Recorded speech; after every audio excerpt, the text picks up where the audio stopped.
Okay, now that we have learned about earlier forms of punishment and why we punish people and the various tortures and exiles and such from the past, we'll now go into the birth of the prison and a whole new way of breaking people.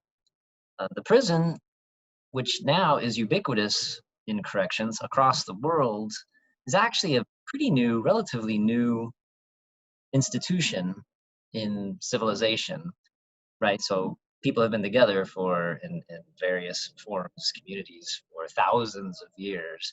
But the prison as we know it is really only a couple of hundred years old. Prior to that, there were other examples here and there of prisons, but the idea of locking someone up as punishment is a pretty new thing. Generally, in the past, you would be locked up to await your punishment or to await your trial.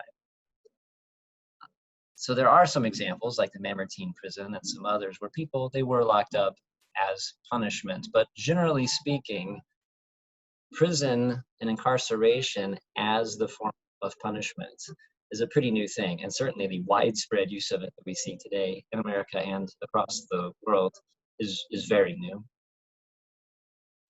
So really you can go back to the House of Correction in England.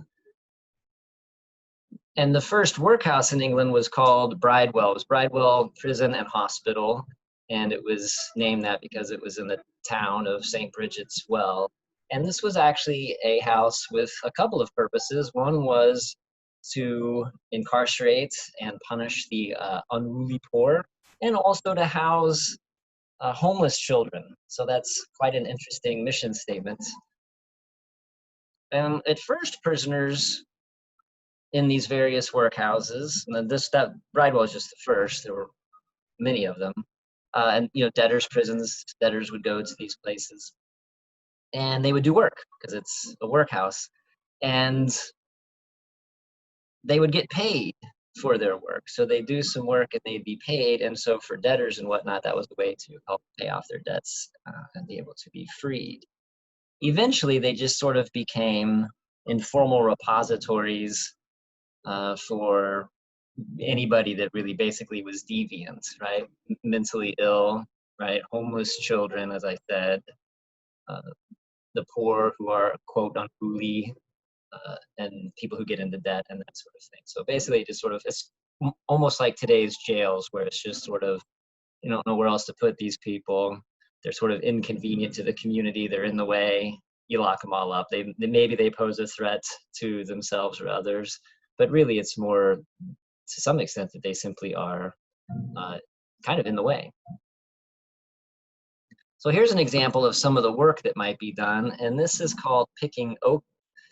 And if you've seen the movie Oliver Twist, the one done, there's several of them, but the one done by Roman Polanski, Oliver Twist is doing this. And when he's in the orphanage, he's sitting there picking oakum.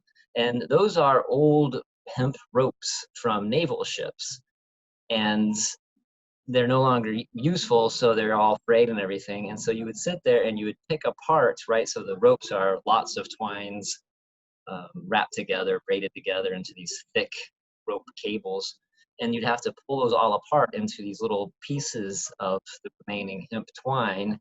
And then the Navy would use that. They'd take that and they'd mix it with tar, and they'd use that to patch holes and to make repairs in their naval ships. So that's the kind of work you could just do all day, every day, is just picking oakum.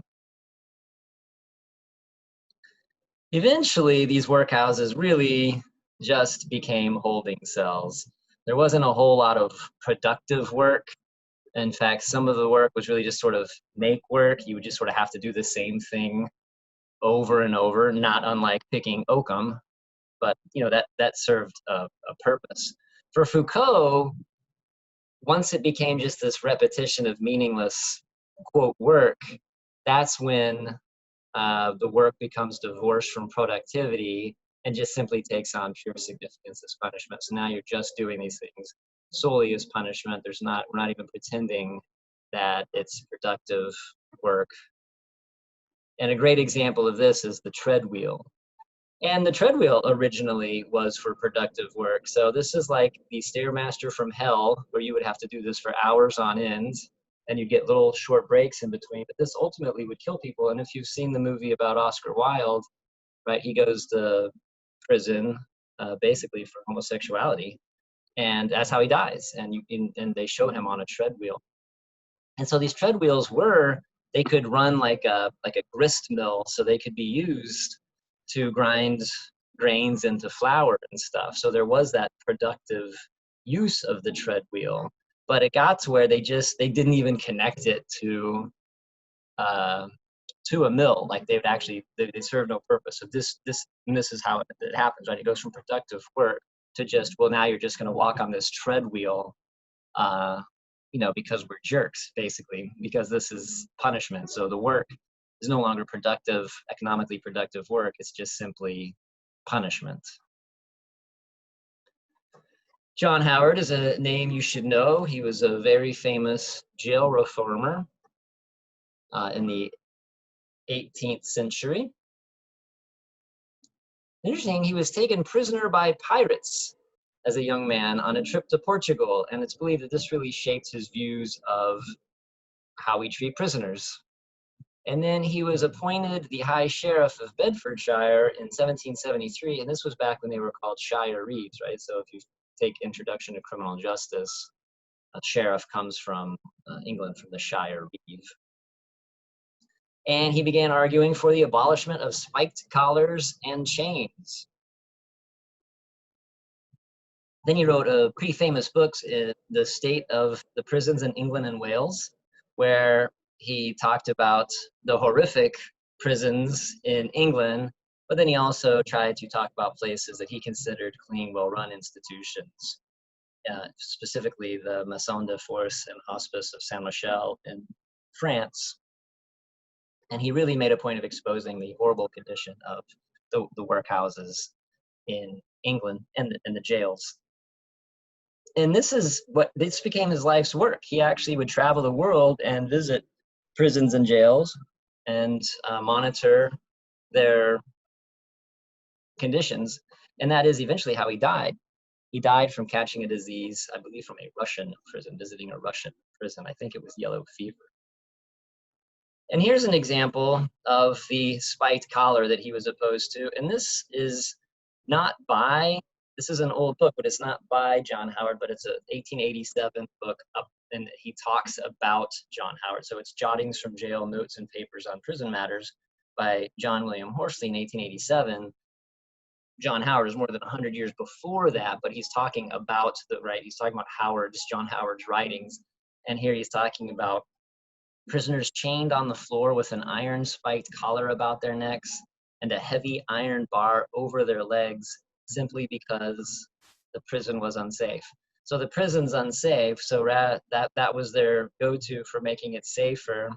Prisoners couldn't hurt each other if you had them chained to these spiked collars with heavy iron bars on their laps. So Howard made a huge contribution to the field of corrections.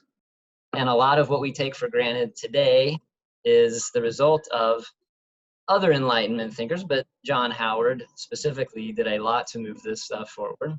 And he helped abolish the fee system. So it used to be, if you went to jail, and this was in England and America, you had to pay the jailers basically for everything. So you didn't get food or even really bedding. In fact, if you go back to this little clip, there was only one prison which provided straw or bedding.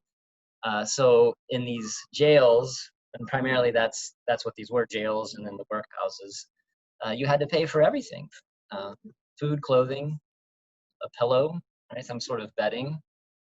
And that's how the jailer, a lot of the jailers did not make a salary. They basically were landlords. And so that's how they made their living, was selling the food and the other resources to the individuals locked up in jail. And so even if you were acquitted of your charge, you might have to remain because you might have gotten a debt that now you can't pay.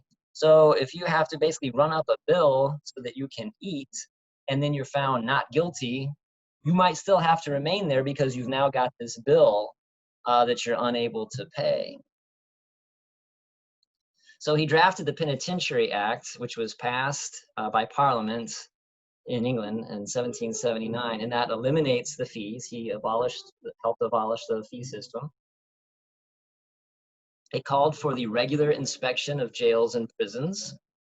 And this is important, right? And this also is, I think, has informed my approach to prison tours. So I used to not want to take students on prison tours. It sometimes can feel a little weird that you're there. It's almost like the prisoners are put on display. And, in some ways you're sort of objectifying them. You're coming in, you're, gawking at their conditions and whatnot, you're leaving. But on the other hand, without the public coming into prisons and jails, these are very closed institutions. And so you can't really know what's going on unless people from the public are in fact coming in regularly. So I think the more the merrier, the more people from the outside community go into jails and prisons, the better. I think that's a good idea. The provision of sanitary and healthful facilities, which they most certainly were not. Emphasis on the reformation of inmates. So obviously walking on a treadwheel does nothing to reform you. And so the argument was, well, look, they're here. We should try to help reform them and help try to get them back on their feet and help them become fulfilled and productive members of the community. And so even today, the Howard League exists, and it exists in a couple places. There's the Howard League in England.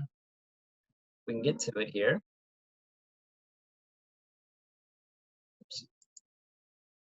And it is the Howard League for Penal Reform. And so you can go on and check out what they do, but they try to improve the conditions of incarceration and reduce the number of people locked up. And then there's the John Howard Association in Illinois. They're talking about COVID-19 inside Illinois prisons, which is pretty interesting. And this organization actually, the Cook County Jail, as we'll talk about, was under, like a lot of jails and prisons, was under a federal consent decree because of conditions resulting from overcrowding. And so basically a federal consent decree is the federal court oversees sort of progress on improving conditions within a prison. And this has been in the news a lot about federal decrees, consent decrees with policing, where there were some federal consent decrees for police departments that the Trump administration and the Department of Justice have been sort of stepping back from and eliminating those.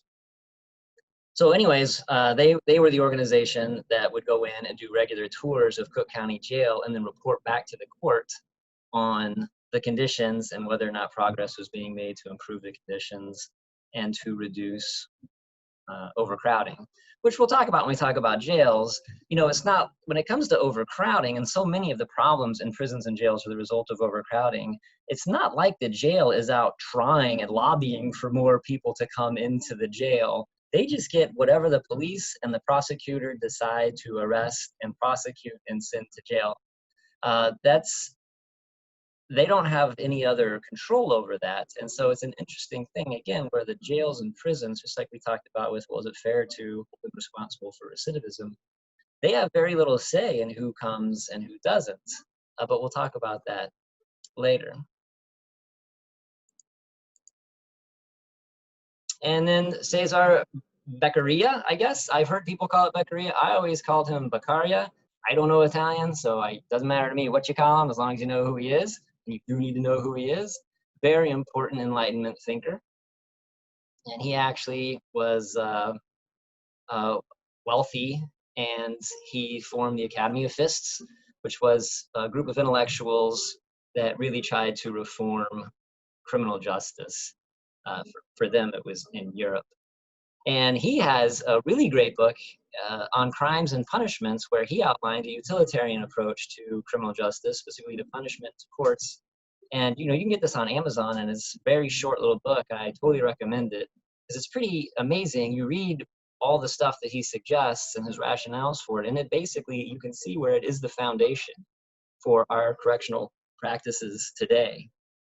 So here's some examples. He says, look, the criminal law should be clear so that everybody can understand it. And some of these things, it's crazy to think that that's only a couple of hundred years old. So this was something that had to be argued for, that had to be stated and argued for. That was not the case prior to people like Beccaria and the other Enlightenment thinkers. Judges should be impartial. So historically, especially, if you think about like the Spanish Inquisition and whatnot, that was the church, but that really, a lot of the sort of the trials kind of follow the same thing, where the judge was sort of almost a prosecutor. And so this idea that, well, the judge should be impartial and should weigh the balance of evidence. He rejected torture to obtain confession. He said there's a couple of problems with torture. One is you might not get a truthful confession, but he said also everybody has a different level of pain tolerance. So it becomes unfair. If somebody has a really high level of pain tolerance, A, they're not being punished in the same way, and B, they're not going to confess because they can handle more pain. Somebody with a low level of pain tolerance is going to confess immediately. So he said that's crazy. That's a crazy way to try to get confessions. He argued against the death penalty, and his argument for the death penalty against the death penalty was based in deterrence theory. Remember, this is the guy who really spelled out deterrence theory and the three components: swiftness, certainty, and severity. And he argued against the death penalty because he said that locking somebody up, and this was the beginning of arguing for incarcerating people as punishment. He said that's going to be a lot more deterrence in terms of general deterrence. He said if everybody goes out and they watch this public hanging, that might scare them for a few days. Like, whoa, I don't want to be that guy. I don't want to die like that.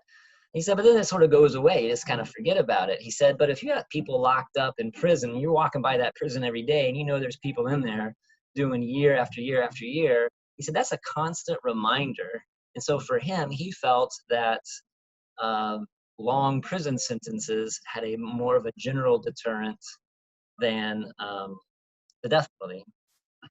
He argued against the use of secret accusations, which again, those could be used widely. You could be accused of a crime and you would never know who accused you. Sometimes you might not know what the accusation was. You might not find out until much, much later. Now you get to find that out, right? We have the right to cross-examine witnesses, to question the people who are accusing us or bearing witness against us. We have the right to know what we're being accused of immediately. Again, he advocated swift and certain punishment for its deterrent value. He advocated for allowing the accused time and resources necessary for defense. Right, and so if you think about that, we have these same protections now for the accused. And so, if you think about, you get accused of a crime, and it's the entire state, right? In their case, the monarchy and the entire government apparatus against you, against this one lone individual. And it's always important to remember that these due process promises and protections that we have aren't to protect guilty people. They're to protect accused people, so that anybody can be accused of something, and without having due process and without having the resources and the time necessary to defend yourself, you're out of luck. You can't compete with the government, with the state that has really unlimited resources relative to you for most people. And so it's a really important thing to have these protections for the accused, to make sure we're not punishing innocent people. Now, unfortunately, it does end up protecting a lot of guilty people, and sometimes it can look like, well, offenders have more rights than, say, victims. And they do in terms of constitutional guarantees, which we'll talk about that later too. But that's not the point of it. The point is to protect anybody who's been accused of something until we know what the true facts are. He supported punishment proportional to defense. So Jeremy Bentham is really more famous for this utilitarianism and the hedonistic calculus and all that, and really focused on proportional offenses. But this was, a lot of these Enlightenment thinkers supported, well, look, you don't just hang somebody for pickpocketing. That's not proportional. So the punishment needs to be proportional to the offense, which again, if you go back to ancient codes, that was the goal back then. So it's important to remember that sort of with so much criminal justice, you kind of see this there's, from, what is it, Ezekiel, there's nothing new under the sun. Like, these things just kind of keep coming in and out of favor. And then true measure of crime should be the harm done to the rights and liberties of individuals rather than vague standards. So if you're going to say this crime is horrible, right? If you're going to assess which crime is doing the most harm, it should be based on some sort of objective measure of actual harm, rather than just simply, well, that crime is a threat to our moral virtue of our community, which of course could end up being anything, right? If you just end up sort of being somewhat different than some of the community's standards, that's, for him, that's not adequate. That you need to really be able to objectively demonstrate what that harm is. And then Jeremy Bentham, another important fellow you should know, and he advocated for utilitarianism. And utilitarianism is this principle that public policy should seek to achieve the greatest happiness for the largest number of people. Again, sounds commonsensical now. This was only, look, that was only a couple hundred years ago. That was certainly not the point of the noble system, the monarchy. They weren't like, hey, how can we achieve the greatest happiness for the most people? That was never the goal. And so that this is a pretty radical idea that coming from the Enlightenment, which again, the Enlightenment is the foundation for Western civilization. So much of what we have, what we take for granted, is the product of these Enlightenment thinkers. And he also believed in the hedonistic calculus, and which is something you should know. And this is that we're all motivated by pleasure and pain, which, by the way, psychology really pans this out. It's been demonstrated time and again, despite the many sociologists who try to sort of poo-poo this thing. And that for him, the proper amount of punishment can sort of, as long as the punishment just outweighs the perceived benefits. So he got a little crazy with it, where he'd have like these big charts for like every single crime and what the exact punishment should be. Because again, he believed that like there's some amount of perceived pleasure. Well, if I steal this CD from Walmart, I get some set value from it, perceived value from it. And so the amount of perceived pain needs to just outweigh that. And again, he believed in proportionality too. So within this hedonistic calculus, it has to be proportional, and it just has to be just slightly more painful than whatever my perceived pleasure is. And then he believed that way that would really eliminate crime, because everybody is governed by this pleasure-pain principle, the hedonistic calculus. He also is pretty famous for inventing the panopticon. He's also widely criticized for inventing the panopticon. So what is that? Well, this is one example. It never really took on, it didn't catch on widely, but you certainly see examples of it. And for the panopticon, his theory was, look, you should have this setup in order to sort of most efficiently watch the highest number of people. You can have this setup where the people, the prisoner, can be seen, but can't see the person seeing them. And so the panopticon is, you have this central rotunda or the central guard tower that the guard inside that guard tower can see inside every single cell. So from there, if I'm inside that guard tower here, I can look into every single cell and then maybe go all the way around, and I can see inside every single cell. You'll see how they're lit up. But, and this is important for the panopticon, the prisoners cannot see me. And so you got these bright lights shining out that make it hard to see if somebody's in there. That way, you never really know as a prisoner when you're being watched. So that for Bentham, then, you only need one officer in. Theoretically, you don't need any officers as long as people believe there's an officer in there. So you just have this one officer in there. You, as a prisoner, don't know when he or she is looking at you. So for all practical purposes, that guard is always looking at you. You have to behave as though you're always being watched, because you never know when you are being watched. And so it efficiently allows for total and complete surveillance. But then what it also does is you actually then internalize that surveillance and you surveil yourself, right? And so it's total and utter surveillance, which of course is something that we're kind of moving to. And if you think about just the basic premise of this, this is what security cameras in retail stores, they have the tinted glass domes over them so that you don't know which way that camera is pointing, right? The camera can't hit all angles at all times. It pans around at best. Sometimes they're just stationary. They're only focusing on a certain place. You don't know if it's behind a tinted glass. You don't know. So as far as you're concerned, you are being watched by that camera. And again, you don't even need to have a camera inside there. As long as everybody believes there's a camera inside there, everybody will self-monitor. And so it's total and complete self-surveillance through this technology.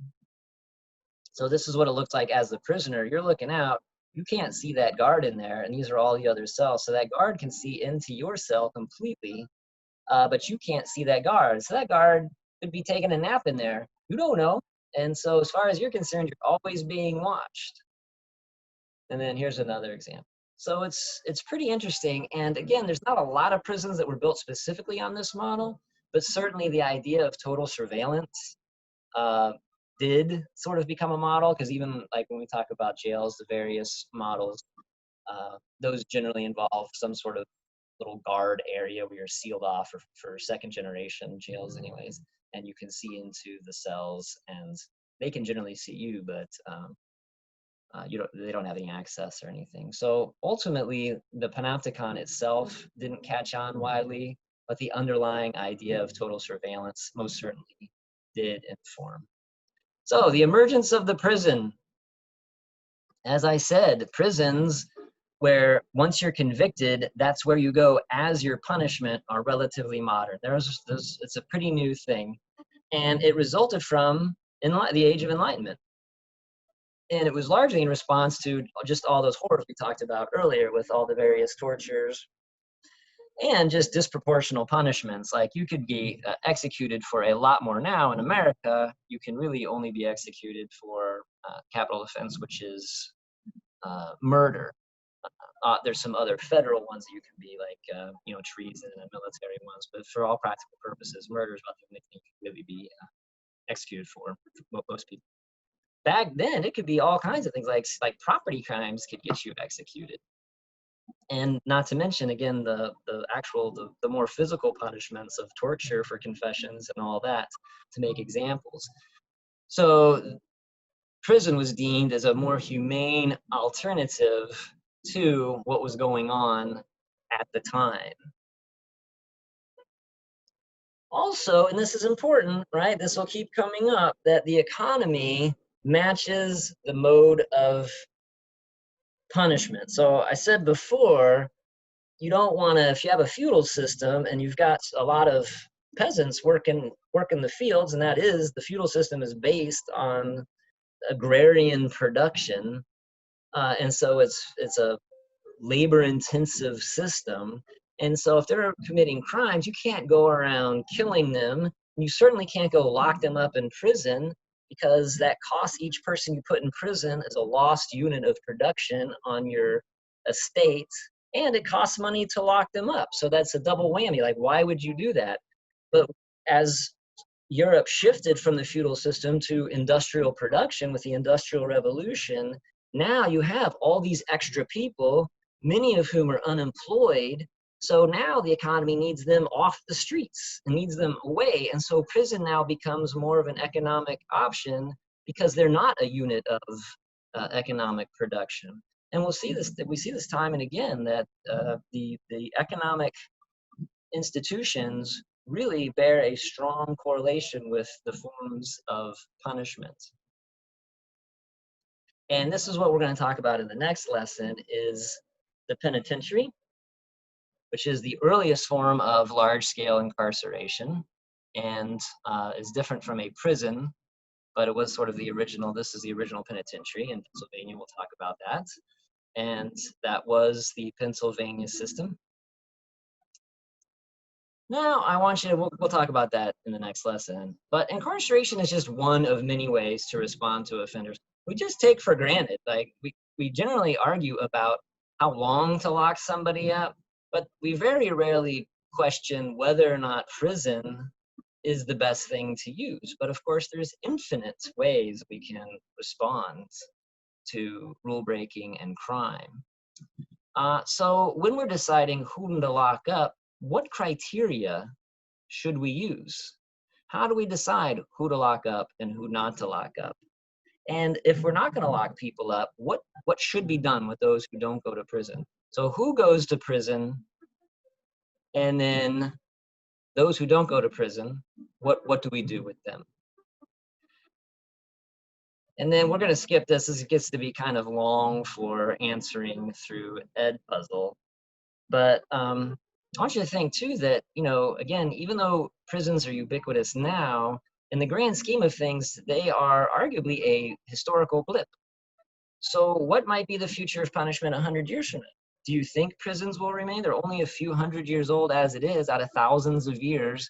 Do you think that they will remain predominant 100 years from now in 2120?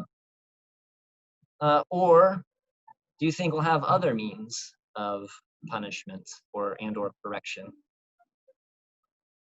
All right, now we're going to talk about America's penal past. That is the birth of the penitentiary and the prison in America. And I have this little quote by Ecclesiastes: "What has been will be again. What has been done will be done again. There is nothing new under the sun."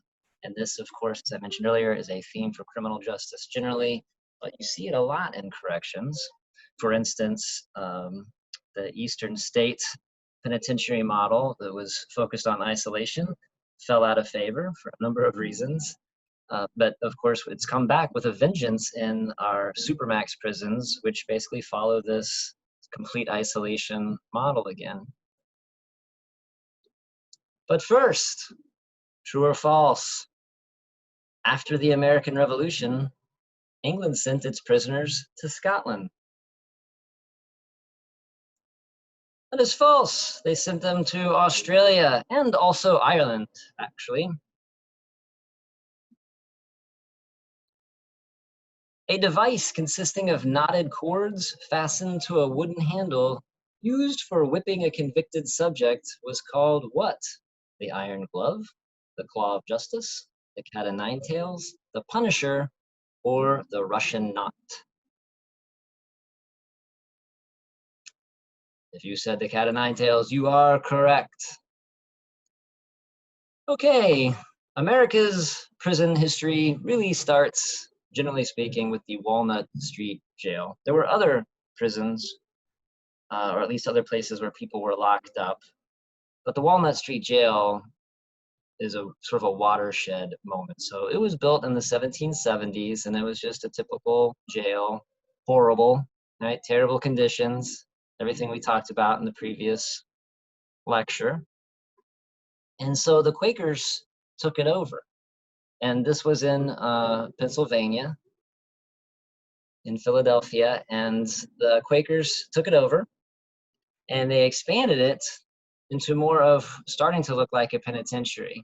And what they did to improve the conditions was they, following what was going on in England, right, John Howard, they abolished the fee system so that, if you remember, that meant then that the people who were locked up there no longer had to pay for everything, right? So the idea is, well, if we're going to take away your freedom and your ability to take care of yourself, then we have a certain responsibility to provide those things to you. So food, clothing, and bedding was provided rather than charged for. It held felons. So this, again, jail is holding people who either have not been convicted at all, they're awaiting their trial, or they're awaiting their punishment, or nowadays is for people serving, sentences less than a year, usually people convicted of misdemeanors. This actually held felons where that was their punishment, was being locked up there. And they segregated men and women. So this was not a common practice historically. Men, women, and children would all be locked up in the same jail, oftentimes right up together. Obviously not a safe environment. And so this was the beginning of classification. Here they were basically classified by sex. Later, as we'll talk about, there's a lot more classification going on, and that has been a fundamental component of progress and reform in prisons and jails. And then the focus was on discipline rather than retribution. If you remember, retribution is just desserts, sort of vengeance. We're going to punish you because you did wrong. You should be punished. And instead, the focus was on discipline. Hey, you need to work. You need to follow a set schedule. You need to internalize discipline to get on the right road. And this served, some people call this the first penitentiary at this point, once it went from a jail to this other. Other people consider Eastern State the first penitentiary. But this certainly served as the basis for the Pennsylvania system. And it represented the penitentiary ideal. So this is where the penitentiary ideal really got hashed out. And then it was closed in 1835 because of horrible conditions. So the Quakers are responsible to a large degree for the birth of the penitentiary, American Quakers. The penitentiary, as it grew in Philadelphia and Pennsylvania and other places in the Northeast, really was a function of Quaker influence. So they sought to provide an environment in which offenders could, in solitude, and that's important, that is by themselves, make penitence with God, hence penitentiary. And so now we still call prisons penitentiary. So Terre Haute is a United States penitentiary, Terre Haute USP, that's in the Federal Bureau of Prisons, and it is a penitentiary, but it is not a penitentiary in the sense of original penitentiaries. Now we use prison and penitentiary interchangeably, but basically the same thing. That was not the case historically. There was the penitentiary, and that's what this is. And then there was the prison. So they tried to make penal institutions humane, right? So you remember that was part of the Enlightenment, was to create a humane alternative to the very public shaming and the very public physical punishments, flogging, all these other tortures, all these other sort of physical punishments of the body. And William Penn, who was the governor of Pennsylvania and a Quaker, drafted Penn's Code, which provided for bail eligibility for all prisoners. That is, you could get bail, right, which allows you then to go out and be free until you are tried and sentenced for a crime. Again, by abolishing the fee system, you then provide free food and lodging. And then jails will replace the pillories and the stocks. Remember, those were the public punishments. They were meant to embarrass and humiliate and shame. And the idea was, well, putting somebody in jail and taking away their freedom privately is more humane than this sort of public spectacle.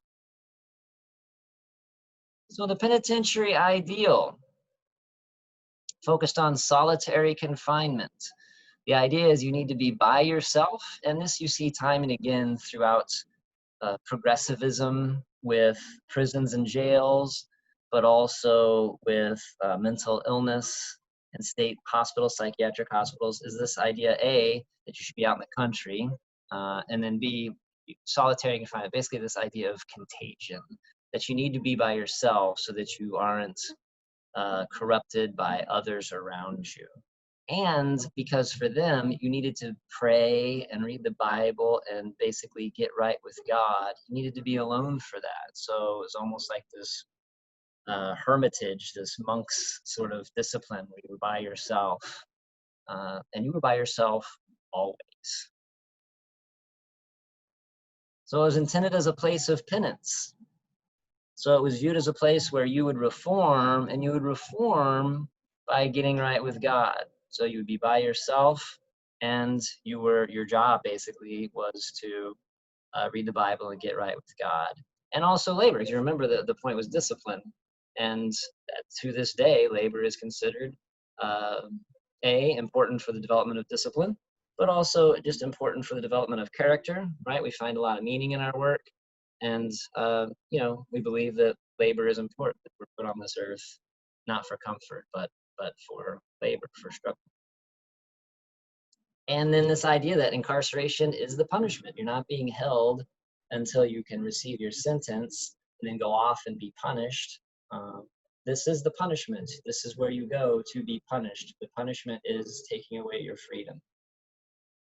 There were individual cells, obviously, in order to maintain solitary confinement. There's very rudimentary classification. So this is the beginning of classification, which now is a mainstay, an important pillar of really everything from the time you get arrested on through the courts and really, which is basically corrections, right? And then through all the correctional decisions being made. So the Eastern State Penitentiary is the most famous model of this penitentiary ideal. It also was outside, it was out in the country at the time. Now it's not so much in the country, but it was outside of Philadelphia. And it also was called the separate system. It's also called the Pennsylvania system, and it was also called the isolate system. But it was at Eastern State Penitentiary. And so this is the first real full-on penitentiary. And it was huge. And it was, at the time, it was the most expensive public building in the US. And it was such a big deal. Like European tourists, that was part of their tour. Like you would go and you would visit Eastern State Penitentiary to see this giant building, this penitentiary, which again didn't exist prior to this. So it was completed in 1836, but the first inmate was locked up in 1829. And you don't have to have the prison completely finished in order to start locking people up. And this model followed the penitentiary ideal. So there was total isolation. Inmates spent their entire time confined in a cell by themselves, and they even have their own private exercise yard that they would go and walk around, do whatever they wanted to do, walk around in, exercise. No visitors. They never had visitors, except a chaplain would come by to pray with them sometimes. And it was so isolating that when you would come in, they put a hood over your face and take you to your cell so that you wouldn't, again, going back to this idea of contagion and such, so that you wouldn't have any contact with other prisoners. And then you had no communication with other prisoners because you never got out of your cell. And they were very thick walls.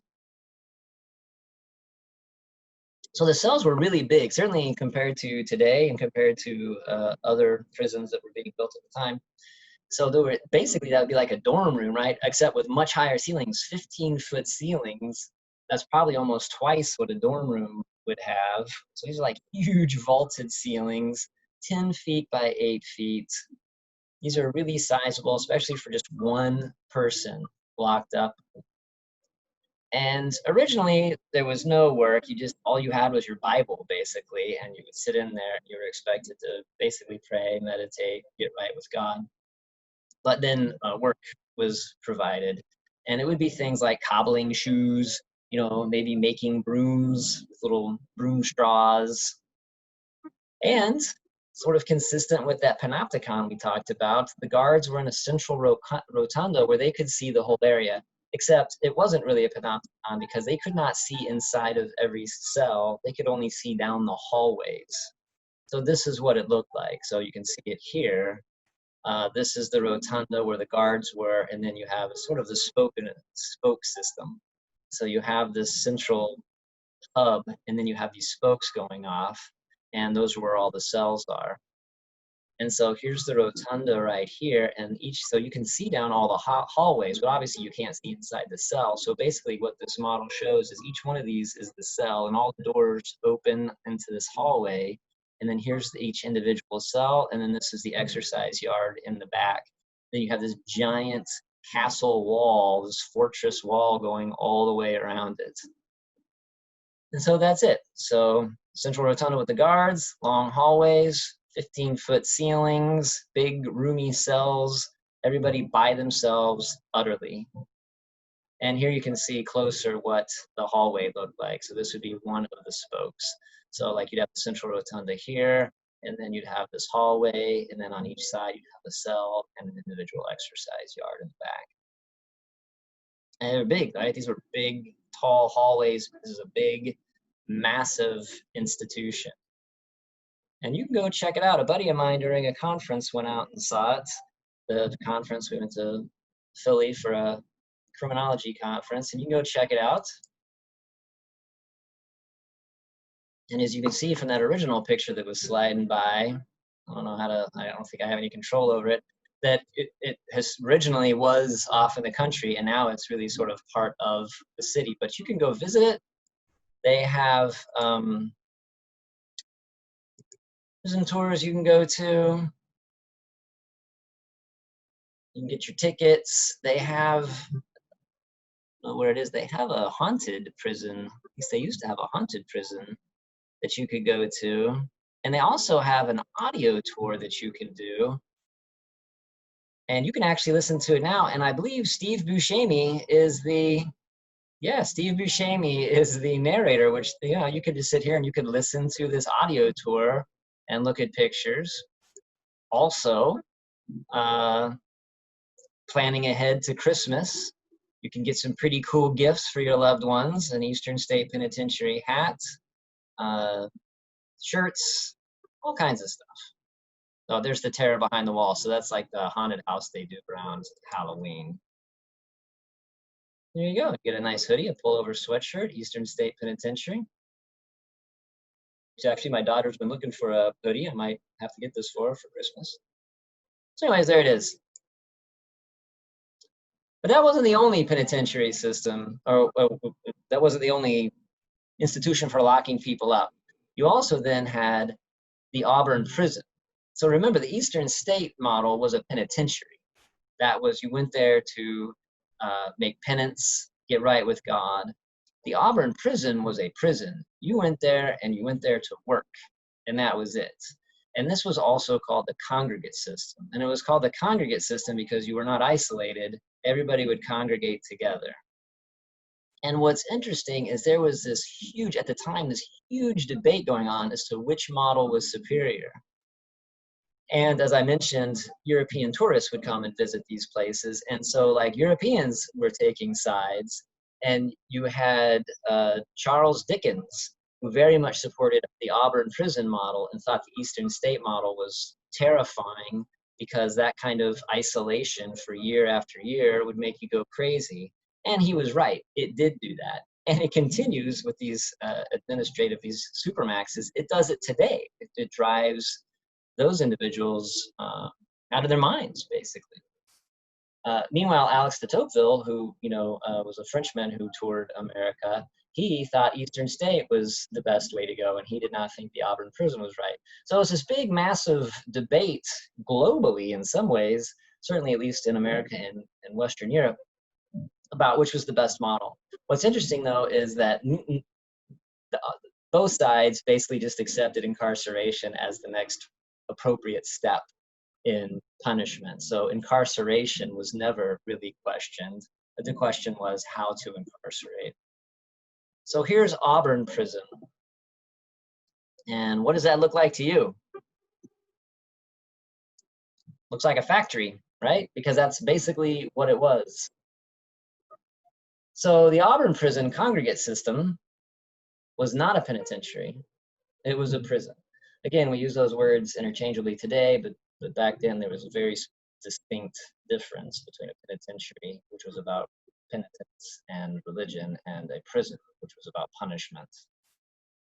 The first inmates were in there in 1817, so it actually opened to prisoners first. And these were very small cells. So remember, the Eastern State was like 10 feet, 15-foot ceilings, 10 by 8. This was 7 feet long, and it was only 3.5 feet wide. So that's probably the door on your dorm room is close to that. So it was only about a foot wider than the door on a dorm room or in your bedroom. And that was as wide as it was. And then it went back 7 feet. So I'm like 6'2", so I was like 10 inches longer than my entire body. But it didn't really matter because you only spent the night there. So whereas the Eastern State, that was it. You spent your time there. You never got out. The Auburn prison, you spent the night there completely by yourself. And basically you just sort of slide in this door, and then it was a cot. And that was it. You'd sleep. And then in the morning you'd get up and you'd go out and you'd work. Everybody would work together, right? That's why it's called a congregate system. So you're isolated at night by yourself, and that didn't really hold. They ended up packing in more than one person into these very small cells, right? So you'd be double bunking. But originally the model was you spent a night in there by yourself, and then during the day you would come out and you'd work in these large factory workrooms. And you ate together, you did everything together, except for in the evenings you'd go and you'd be locked up by yourself to sleep. What's interesting too, though, is even though everybody was together all day long, they weren't allowed to talk at all. They weren't allowed to communicate. So you have all these guys together who have demonstrated a propensity or a struggle with rules, and you have them all together, and then you go, well, now you're not allowed to talk. You can't communicate with each other. So that led to, a lot of problems, a lot of disciplinary problems, and they resolved their disciplinary problems at Auburn through beatings. And this is what it would look like. So you can see how close it was. Like, this guy's here for some perspective, and you can see where they're stacked on top of each other because they're just 7 feet tall. And then you can just see how narrow those are, right? And so it's just, that's it, just 3.5 feet wide, just one after another, after another, after another, after another, and then they stack them 1, 2, 3, 4, 5 high, right? And then this is the catwalk. And then here's an old picture of Auburn. And so here's the floor plan. So now you have basically the cells are back to back, whereas Eastern State, you had the hallway going down the middle with cells on each side.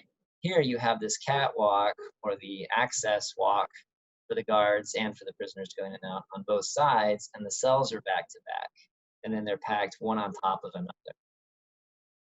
So the Auburn system, there had to be absolute silence. They worked at hard labor, so it was work, that's all you were there for, work.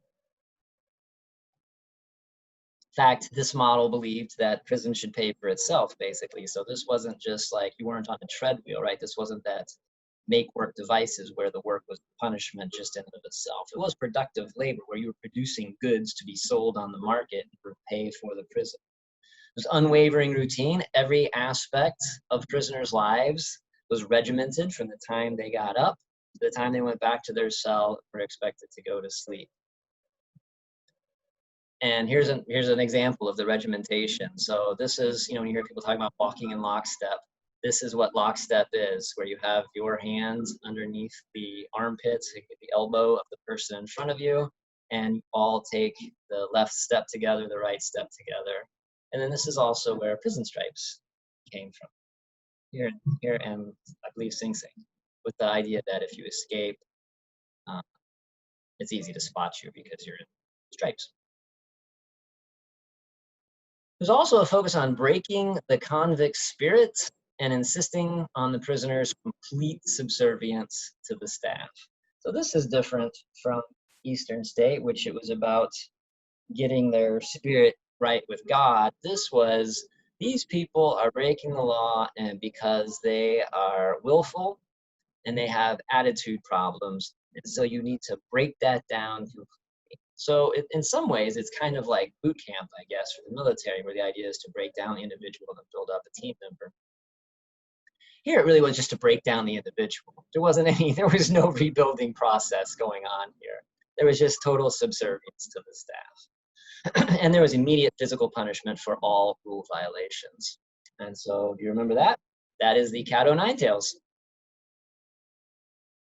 That was the weapon of choice for disciplinary infractions. So there was this, as I said, there was this huge contest, this huge debate over what was the best model. The Eastern State Penitentiary model of complete social isolation, where you worked and prayed and got right with God on your own while slowly going mad. And then there was this Auburn Prison model, where you spent the night by yourself, but then you worked out in public with everybody else, with unwavering routine, complete subservience, and a lot of physical beatings. So, which model do you think became dominant in the US and why? So one of those two models won. If you guessed Auburn Prison, you are correct. And if you guessed precisely because it's designed like a factory, you are also correct. The other reason is it was just way cheaper, right? So you could house, go back to here, you could house a lot more people in this model, even without double bunking. That's a lot of guys. Like you basically, it's stacking up. You could put in 20 times the number of dudes in the same amount of space as what you were putting in these big, massive, individual, isolated cells at Eastern State. Which, by the way, eventually Eastern State just started double bunking because they basically became a regular prison too.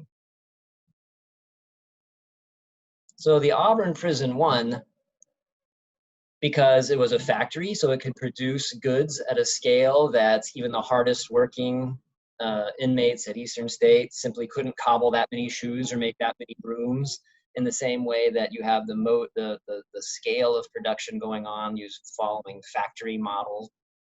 And so they could produce a lot more goods that then could offset the cost of the prison. And then you could also house a lot more guys in a smaller space far more efficiently. So it's just a lot more efficient in two different ways. You could house more dudes, and then you could also produce goods. They had to work. True or false? In the Auburn prison system, inmates were originally allowed to communicate with each other, but they were not at the Pennsylvania system. False. They weren't allowed to communicate at either one.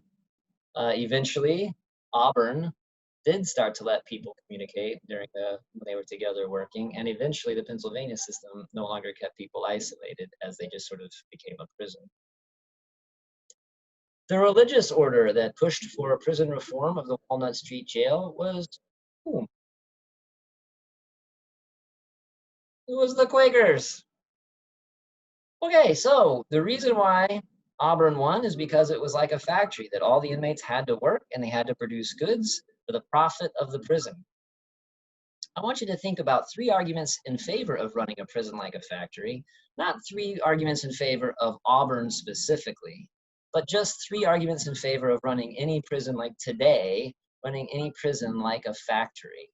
And then 3 arguments against running a prison like a factory.